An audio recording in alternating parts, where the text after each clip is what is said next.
Hello everybody, we are here with your Fenrir guide. Fenrir, of course, being played in that jungle role. We'll be grabbing our Assassin's Blessing, Tier 1 Mace, a healing potion, Hand of the Gods, and then on Fenrir, you don't really need the blink so much, and this comp has pretty high CC, so I'm actually going to get a Purification Beads as my first active, compared to more normally when we get a blink for those ganks. But Fenrir has multiple movement abilities. Our first ability we'll be getting on Fenrir is our Brutalize. This ability channels 4 times and deals the damage 4 times during this. And it also gives you protections, 5 protection plus 1 per level while you're actually in the channel of this ability. You are immune to knockups and knockbacks during this ability, and it interacts with our passive as well. So our passive for Fenrir, we're going to talk about that because all of his abilities kind of interact with it. As you auto attack, you have these 5 runes right above your marker. And when you have all 5 runes stacked up, your abilities do bonus effects. Those bonus effects depend on what ability it is. So on our Brutalize, if we have 5 full runes, each strike will gain an additional 15% physical power scaling. So we'll do quite a bit more damage if we have full runes. Brutalize is also a slightly AoE ability, which you should note. A lot of people forget that it is AoE all the time now, but it is AoE all the time. Back in the day, full runes on Brutalize used to make it an AoE ability. That is not true anymore. It is always AoE. And full runes will give you that bonus 15% power scaling. Nicely done. That's a bit of a tower dive, but it's gonna work out just fine. We're gonna be able to grab that kill right there. So just a little bit more on that passive. Like I said, when you auto attack, you get one of these runes, and if you get a assist, you get 3 runes. If you get a kill, you get a full stack of your runes as well. And your 1, your 3, and your 4 consume those runes upon use. So our first ability, which is what we get at level 2, is going to be our main movement ability, and that is going to be Unchained. This ability is pretty straightforward. It is a leap. It does damage when you land at the location. And if you have full runes, which I do not, so I'm gonna auto attack 1 time, then I'm gonna jump. It is a 1-second stun. It is a 1-second stun if you have full runes. Wow, that Discordia little hit actually got him over the wall. That's pretty nice. I'm gonna jump on this guy, then I'm gonna sit here, body block, hit him with a Brutalize, and grab a little kill right there. So, and also, if you use this leap and you hit an enemy god, you can see the normal cooldown is 15 seconds, but if you hit an enemy god with this ability, it reduces the cooldown by 30 seconds. So normally, if I jump in with this ability, you can see it's 15 seconds, but if I hit a god with that, it'll take 30% right off the CDR.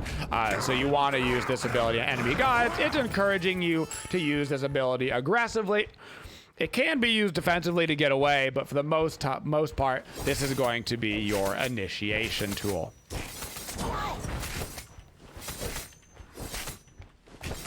The ability that we're going to be ranking up last on Fenrir is our 2, but I actually do like this ability to get 1 point into it, and that is because this is a self-stim, and it is going to give you lifesteal as well as power.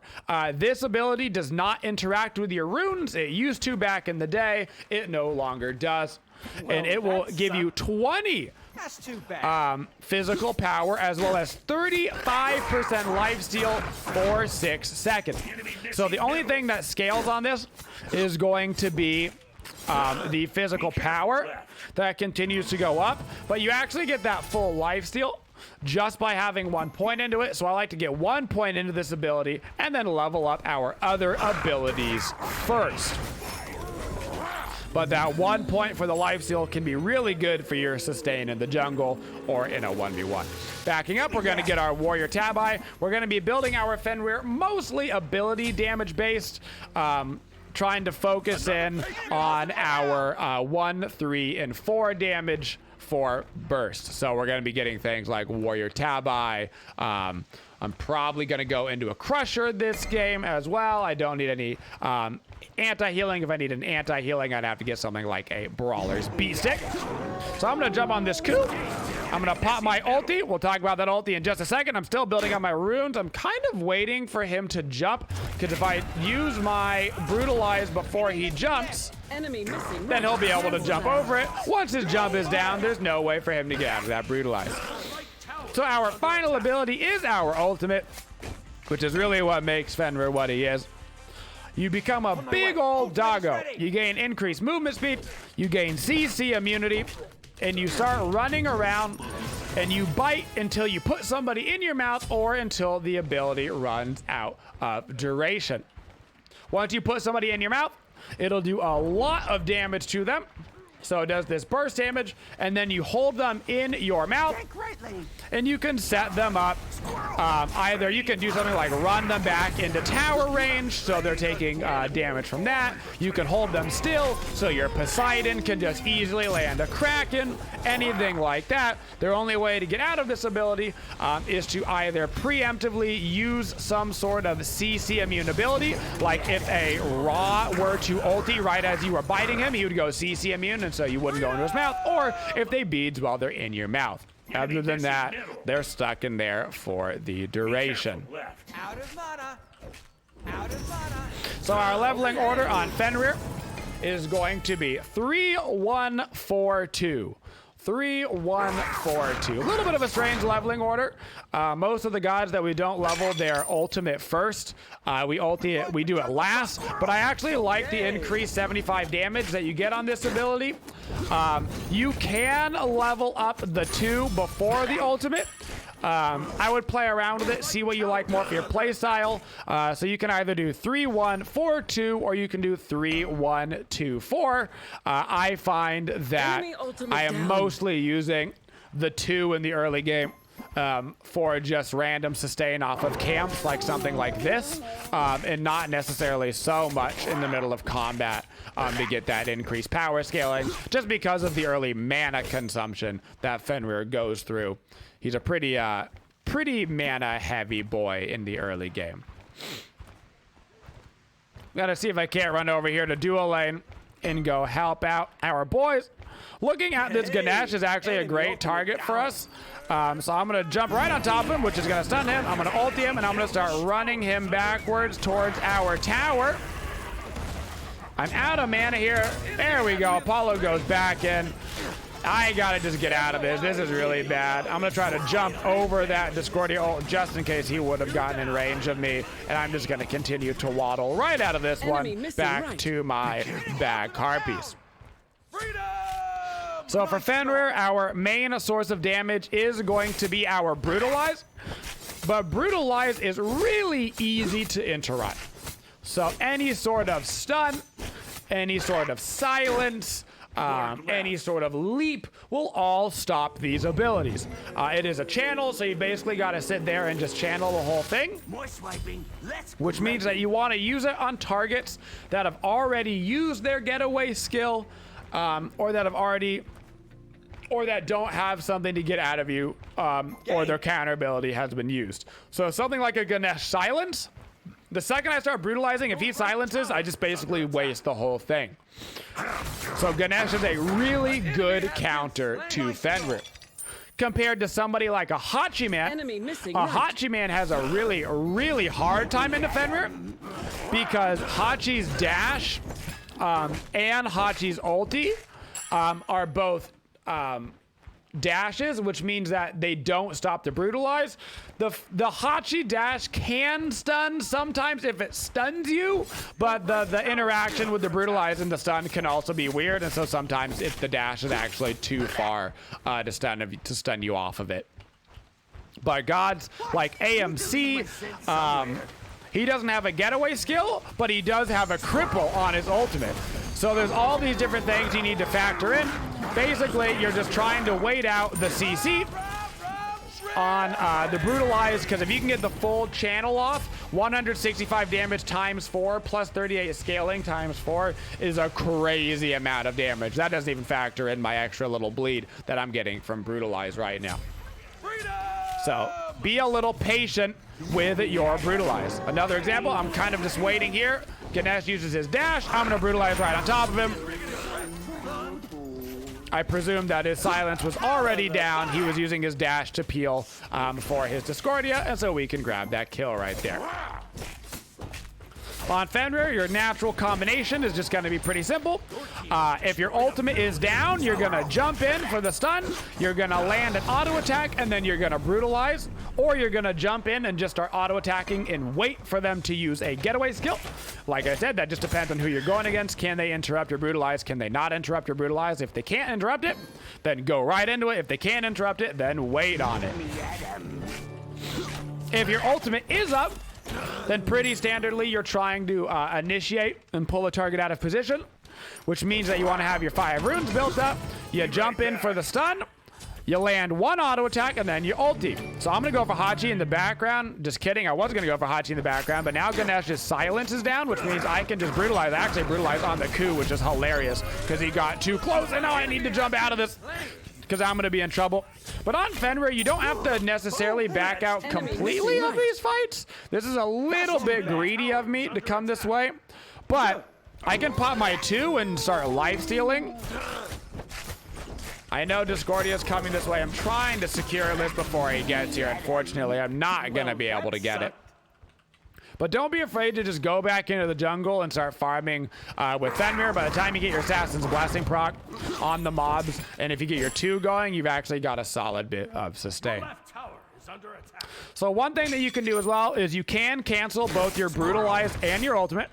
Both those abilities are cancelable. That means if you see that your Brutalize is going to pull you out of position, say I'm ulting or I'm Brutalizing on Hachi and he's in his ulti and then he brings me into his tower, I can right click on that if I want to cancel it. So I stop putting myself out of position. Or in the ultimate as well, say I'm using my ulti and I've got somebody at 1 HP in my mouth and I know I can kill them, then I can right click to cancel my ulti and then immediately left click, and that'll just let me auto attack and grab that kill really quick, so we can get out of our ultimate form and start doing some other stuff. Enemy missing. Most of the time you're going to cancel the Brutalize, less so the ulti. You usually want to use that full duration on the ultimate, but it does happen. You actually saw me do it on the Kuzenbo in right lane. So right there is a great example of why Fenrir is amazing against targets that don't have leaps. I jump in on him, I use my Brutalize, he tries to dash and ulti away. Doesn't matter at all, because my Brutalize follows him through all of those abilities. Hachi is a great god to go against. So we kind of talked about it a little bit, but bad matchups for Fenrir, a lot of interrupts, a lot of cripples. Okay, cripples wreck Fenrir. You can't use your 1 or your 3 when you're getting crippled. That's a good example of watching an ability get CC immune. So he used his ulti right there, which CC immuned my ult. So while he didn't use beads, he did stop my ulti by using that preemptive CC immune ability as I went to bite down on him. So bad matchup, cripples, Poseidon, RDO, anything like that is horrible. Oh gosh, for Fenrir. Great for Fenrir is people that just can't get away from his Brutalize, or people that, even if they can get away from his Brutalize, have to use something big. A target like Artemis, I love Fenrir into, because even though she can ulti, and Tusky can stun you off of her, like then she's using her ultimate in exchange for Brutalize, which I've got at it's a 12-second base cooldown. So that's not bad at all. That's a good trade. But in general, gods with dashes struggle against Fenrir, like Rama. Rama has the worst time against Fenrir. His only counterplay is literally to ulti and hope that his team shows up. It's a disaster. Attack middle tower. Be right back. For our build on Fenrir, we got the Crusher for the early damage. The Warrior Tabi, of course, just because we want that high power for our ability-based damage build. And we're going a early Blood Forge this game. So I like a little bit of lifesteal on Fenrir. Any little bit of lifesteal, when you combine it with the lifesteal you get off of his 2, is all of a sudden a lot. So while Bloodforge is only going to give us 15%, when we combine that with the 35% that we are getting from our 2, all of a sudden we've got 50% lifesteal for those 6 seconds, which is really, really nice. And also, you're going to find yourself out of position a lot on Fenrir. You got to go pretty deep in order to be using those abilities. Oftentimes, you're using your main getaway skill in order to start the fight, which means that it's nice to be able to have that little bonus shield a little bit earlier in the game than maybe other assassins where you would be getting that Blood Forge later on. Gonna try to come snag this before Discordia can come back and get it. Just steal that little red buff and come jump over the wall to safety. Don't get too greedy here.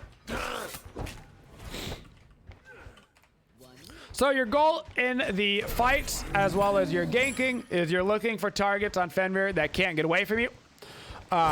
So you play him like a typical assassin. This game, that means that Hachi is going to be my #1 priority, and after Hachi, Discordia is going to be my 2nd priority. Discordia is actually pretty decent against Fenrir. Her dash has that immunity frame on it where she goes invisible as well, and that will stop my Brutalize. And also her ultimate, her golden apple, is also a cripple, which means that she can stop me from using my 1 or my 3. Fenrir still has a pretty decent matchup into Discordia as long as you're smart using your ulti when you're around her. But in general, not the best matchup. So I'm going to get that Soul Leader, and then I'm going to get a Hydra's Lament, and then I'm going to start to work a little defensive here. So we got the Blood Forge for the big power. For that shield, we're going to get a lot of burst kills. The Hydra's Lament, I actually think, is crucial on Fenrir because of his combination that you use.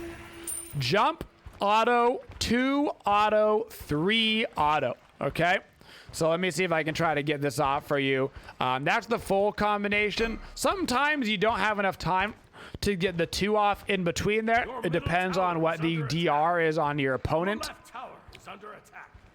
But Hydra's Lament pairs so well with Fenrir, and I think it's very underutilized. So I'm going to run right at this mid lane right now. Gonna jump in, auto 2, auto 3. There's the auto coming in for the ulti. Gonna wait for him. Might be able to still reach and bite on down. There's the Hydra's proc once again. All 4 of those abilities. Great combination with the Hydra's Lament. I'm looking for Q, auto 2, auto 3. Now I'm brutalizing. After my brutalize, the auto attack. You can see how well this pairs together. It's so easy to pair it all together. 1, auto 2, auto 3, auto when you're done brutalizing. Not hard at all, and it adds so much damage to your kit. You can get Hydra's 3rd on Fenrir. If you want to, you can go for the Hydra's 3rd, Blood Forge 4th. That is totally fine. I just happen to have enough gold in order to get that Blood Forge 3rd. And Blood Forge is just a generically better item. That's why it costs 800 more gold or whatever. But in general, you're probably not going to have that much gold, so you're probably going to end up doing the Hydra. Then Blood Forge. Once you've got this core set of items online, Crusher, Warrior Tabi, Blood Forge, Hydra, chances are you're going to need some defense. So I'm going to go into a 5th item, a Mantle of Discord here. As we mentioned earlier, if you need an anti-heal in your game, make sure you get that Brawler's Beat Stick instead of the Crusher. That goes for all builds on all characters. The position on basically a mage where you get Spear of Desolation, or the position on a assassin where you get Crusher, that is the spot that you always replace and get the anti-heal, because you want that anti-heal online early in the games that you need it. But at the end of the day, if you don't need anti-heal, you don't need anti-heal. So don't waste an item slot if you don't have to. I'm gonna come around the back on this. I'm just throwing down some autos. I'm popping my 2, getting some lifesteal. Not doing anything super crazy. I want to go in on this Hachi really bad. I'm going to jump over the wall a little bit blind. And then I'm going to brutalize on the Hachi. I'm going to go down here, I think, because I've got the tower was on me, but the team killed the tower. So I'm actually going to live right there. I got a little bit greedy going for that blind jump over the wall. And then you saw the Ganesh peel me off quickly. But watch how quickly I heal. 2. Look at this life steal.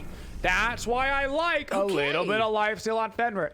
You combine that 35% with just a little bit bonus, throw in a little Hydra's damage proc, and you can instantly full heal off of camps with Fenrir as long as you have that 2 popped. I'm gonna sit here right here on the corner just waiting for this Hachi. If he comes out at all and I get the stun, he's just dead. There's nothing he can do about it. Poor guy. He did get a good stun off, but unfortunately I've got my Brutalize up. And as we mentioned, if you don't have a way out of Brutalize, you don't have a way to live from Fenrir. There's just nothing you can do about it. There's literally no counterplay for him.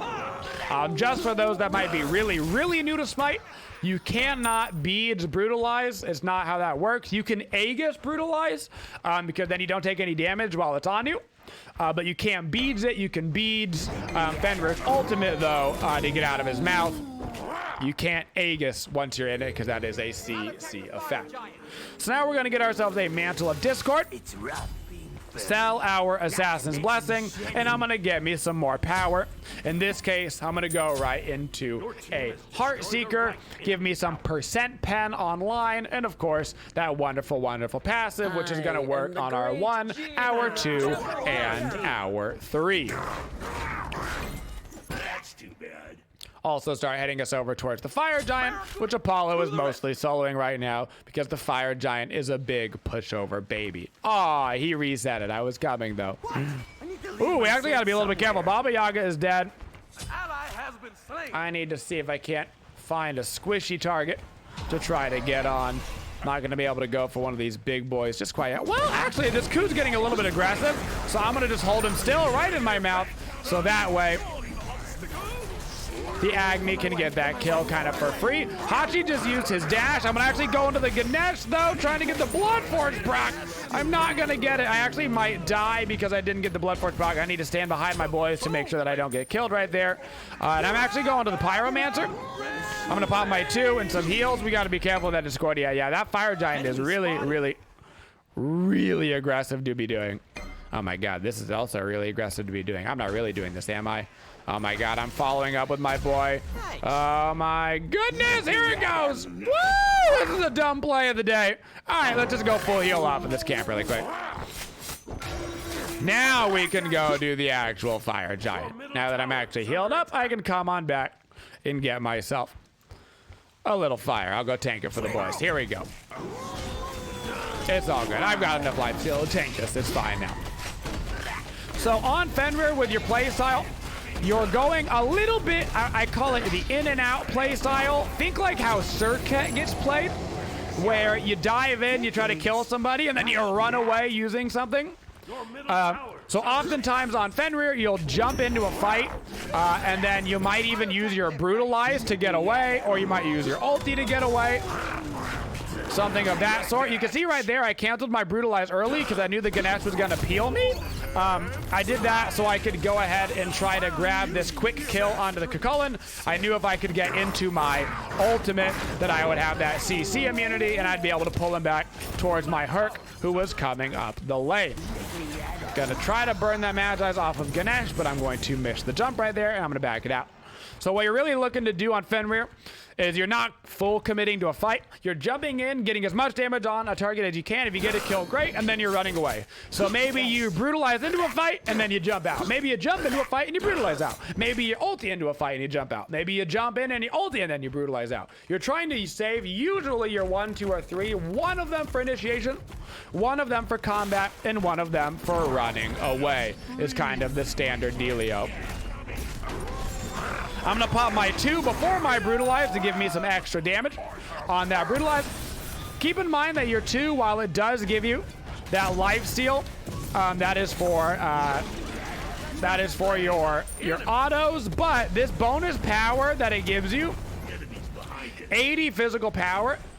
Watch the scaling right now on my abilities. 127, pop my 2, 167 scaling. That's an extra 40 damage per attack. So make sure when at all possible that you are using your 2 to give you that bonus power on your abilities in order to get that extra damage in.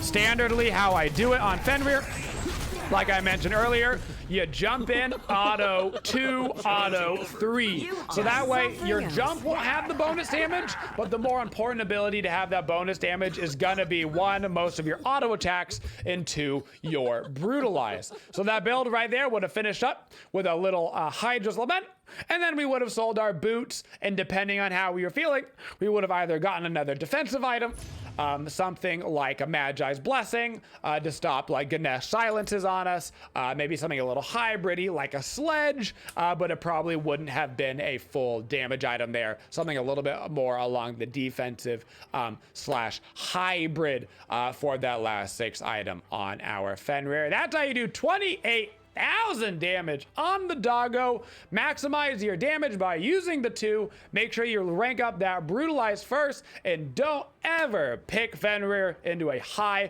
cripple comp, or you will regret every single second of your life when you can't use half of your abilities because you're just waddling around doing nothing. And that is your Fenrir guide.